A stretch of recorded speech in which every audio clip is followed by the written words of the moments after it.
திருச்சிற்றம்பலம். திருநாவுக்கரசு சாமிகள் அருளிச் செய்த தேவாரம் 4ஆம் திருமுறை. பண் காந்தாரம். தலம் திருவாரூர். நாடு காவேரி தென்கரை. பதிகம் 5. பாடல் 2.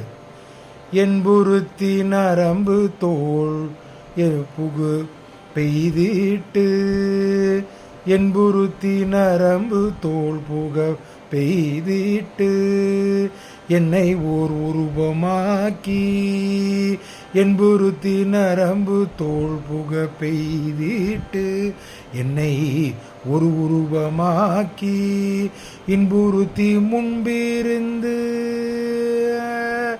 இன்புறுத்தி முன்பிருந்த வினை தீர்த்திட்டு, என் உள்ளம் கோயிலாக்கி, இன்புறுத்தி முன்பு இருந்த வினை தீர்த்திட்டு, என் உள்ளம் கோகிலாக்கி, அன்புறுத்தி அடியேனை கூழ் ஆட்கொண்டருள் செய்த ஆரூர்தம், அன்புறுத்தி அடியேனை கூழ் ஆட்கொண்டருள் செய்த ஆரூர்தம், முன்பு இருக்கும் வீதியின்றி முயல் விட்டு காக்கையின் போன்றாரே,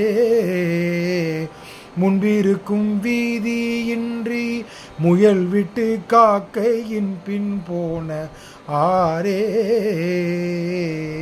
திருச்சிற்றம்பலம். திருச்சிற்றம்பலம். இந்த 2ஆம் பாடலோட விளக்கத்தை பார்த்து விடலாம்.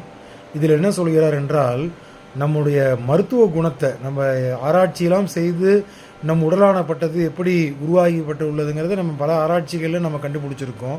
இந்த உடம்பானது நிறைய எலும்புகளால் உருவாக்கப்பட்டது. அந்த எலும்புகளை நரம்புகள் பின்னலிட்டு, தோள்கள், அந்த நரம்புகள் பின்னலிட்ட நரம்புகளுக்கு மேலே தோல் கொடுத்துருக்காருங்கிறத அப்பயே 7ஆம் நூற்றாண்டிலேயே அப்பர் சுவாமிகள் இந்த பாட்டில் சொல்கிறார். அப்போ பார்த்துங்க, உள்ள நரம்பு இருக்குது, எலும்பு இருக்குது, அதை சுற்றிலும் உள்ள சதைகள், தோல் இருப்பதை நம்ம மருத்துவ குணத்தில் ஆராய்ச்சி விடுத்து கண்டுபிடித்ததை அப்போதே 7ஆம் நூற்றாண்டில் நமக்கு அப்பர் பெருமான் சொல்லியிருக்கிறார்.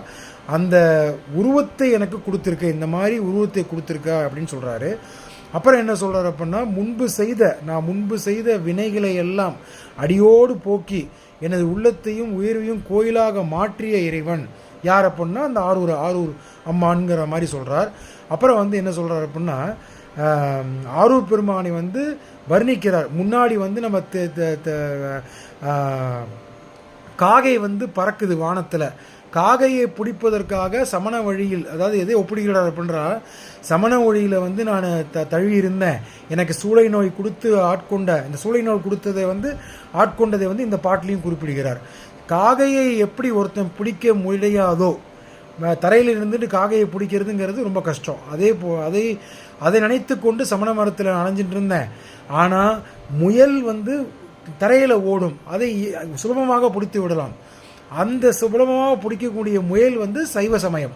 அந்த சைவ சமயத்தை தழுவாமல் இருந்த என்னை தழுவ வைத்து என்னை ஆட்கொண்ட என்னை காத்து ரசித்தாங்கிறத இந்த பாட்டில் அருமையாக சொல்கிறார். திருச்சிற்றம்பலம்.